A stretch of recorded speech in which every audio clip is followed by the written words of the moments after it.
What's up, YouTube? Blue Collar Success here. It's been a while, but so about myself, I'm a pipe fitter welder. I work a full-time job. I have a small mobile welding business on the side, and my dilemma has always been: should I go full-time, just stay part-time? And with the way the economy is going and this diesel fuel shortage and all that crap, I feel like it's still the safe bet not to go full time in my mobile welding business because who knows what could happen.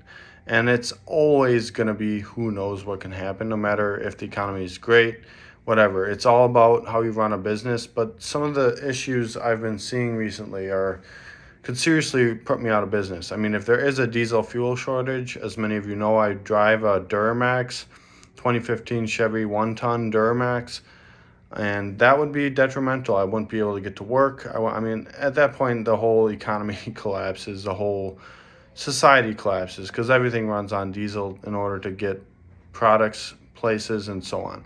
But that's besides the point. And if you are, I'm 26 years old, and if you are around my age looking to get into the trades or you're looking to start something new, and you're fresh out of high school, I'd recommend it because not enough people my age or younger are going into the trades, and we got this huge gap of the baby boomer generation retiring, and there's gonna be this huge gap of employees, and everyone, a lot of different companies need plumbers, pipe fitters, welders, and so on.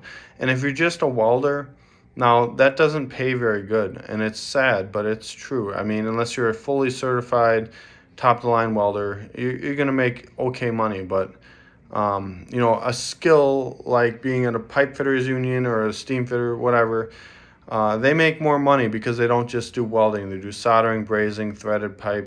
There's so much math that goes into it. There's, the science behind how steam works and all this other stuff, Basically, when I was a welder back in the day, before I got into the Steamfitters Union, I was making right out of welding school like 14 bucks an hour. Now, granted, that wasn't terrible for being right out of welding school, but then I did that for a couple years, and the max I really could make, they told me, was $22 an hour. They said that's flat out. Oh, well, this is the max you're gonna ever make here, and then overtime, obviously. But $22 an hour, that really ain't much, especially now.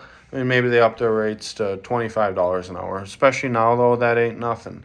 With gas prices, inflation, food prices, housing costs, 22, 25 bucks an hour ain't gonna get you much of anywhere unless you live at home and you're just saving money to build your skills for later. But you're gonna need, I mean, to make a decent living in today's society, you need upwards of 30 or so more dollars an hour. And if you have a spouse, making similar, then you're doing pretty good. So my fiance's, my girlfriend, now fiance, is an RN. So, and I'm a pipe fitter, and we make comparable money, and it's nice. We're set that way. But it took me a long time, to get where I'm at, to build up that skill and finish my apprenticeship and do all this other crap to get me to where I'm at. But I guess the point of this video is just to encourage anyone who's trying to get into the trades to get into the trades and not to give up hope when the wages seem low at the beginning.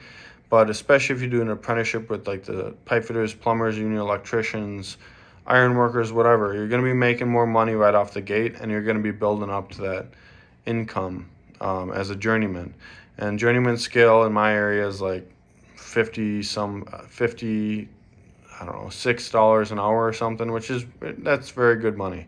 Now, granted, if you are in the construction side of things rather than service, there's overtime in the summers, and then you're sometimes laid off in the winters. And the way the economy is going, I usually try to stick with an in-house job. That's why I took the job I took, because it's in-house and it's very secure. And yeah, it's way more secure than construction, but to each their own. And I took a pay cut, but in the end, I can move up with the ladder, and I still get overtime, but I'm not making that $56 an hour. I'm making more like 38. But it's still not bad, it's still good money. But it's all depending on what you want to do. But the trades are not going to die out anytime soon, because people need plumbers, pipe fitters, welders, electricians, iron workers. If America wants to keep on running and the world wants to keep on running, then they're going to need these skilled trades. And they're so valuable. They're so undervalued, and people don't realize the value of them until, the running water stops or electricity goes out.